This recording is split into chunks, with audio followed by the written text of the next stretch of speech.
Hello, everyone. I'm Myerson, the Executive Director of Steps2Walk, and I want to welcome you all to this 48-hour event, which has been put together by our humanitarian organization in a direct partnership with Paragon 28. For many years, our nonprofit organization has maintained a dual commitment to perform life-changing foot and ankle surgeries on people in underserved communities around the world and to educate international surgeons in those regions. It is precisely the convergence of our mission and this time of the COVID-19 crisis that has brought us all together to share ideas in a format which is accessible and also very fulfilling. Our goal over this weekend is to support all surgeons when so many of our academic and educational conferences have been postponed or cancelled. This pandemic has had a serious impact on your lives, and all of you know of someone who has suffered terrible losses.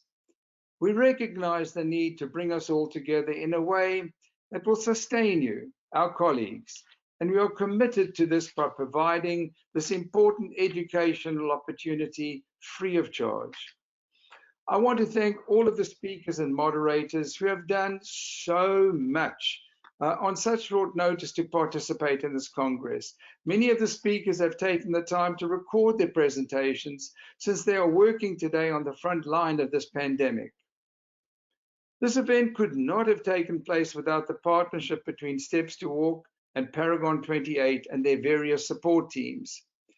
You know, it was very refreshing to me that there's a company that cares just as we do about medical education and has made it clear that this meeting is all about education and not marketing a product.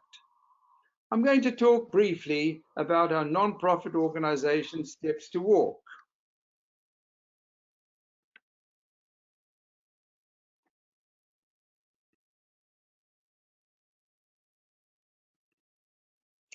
When we began with humanitarian work, it seemed that corrective surgery was the essential aspect of providing service to a community.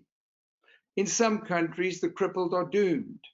This child could not walk to school, had no work potential, and the family suffered.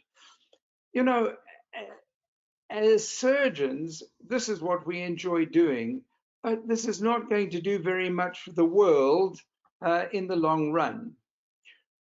With this model of humanitarian service, we were only able to treat limited numbers of people, and no matter how beneficial the outcome to the individual, this impact was insignificant. So we soon realized that teaching the local and regional surgeons how to manage these deformities was of paramount importance. You're all familiar with the saying that you can give a man a fish and he will eat for a day. Alternatively, you can give him a fishing rod and teach him how to fish, and he and his family will eat forever. Well, in order to have sustainability of our work, we had to educate and return to these locations regularly. So surgeon education is essential, but we cannot do this alone. And we therefore invite the regional foot and ankle leadership of each country where we're working to participate with us on these programs. These principles are consistent with our mission, surgical care and worldwide education of orthopedic surgeons that translate into helping thousands of people worldwide.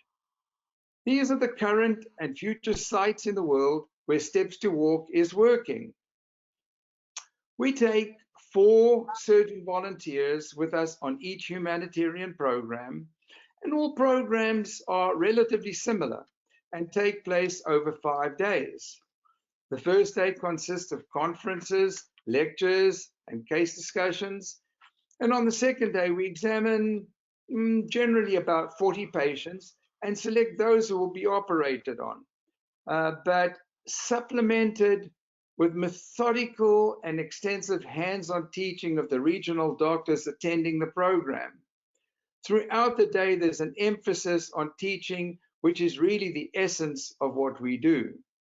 During the next 2 days, we work in multiple operating rooms and use teleconferencing to teach the surgeries throughout the day. The last day is the cadaver training workshop that emphasizes the surgeries that have been performed during the week.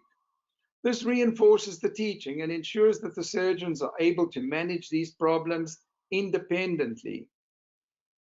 Treatment of these patients with severe deformities is really enabling, returning them to function in their communities. And I will say that seeing the outcome of our work in children who have never been ambulatory is particularly special. These experiences are very rewarding and gratifying. We now have over 250 surgeon volunteers who donate their time and skills to working with us on these programs. Our vision for Steps2Walk is to one day become a lasting legacy and be part of the movement to improve the way the world treats foot and ankle deformities. So, Steps2Walk, Paragon 28, and the faculty from 31 different countries welcome you and look forward to an enriching and stimulating Congress. Thank you very much.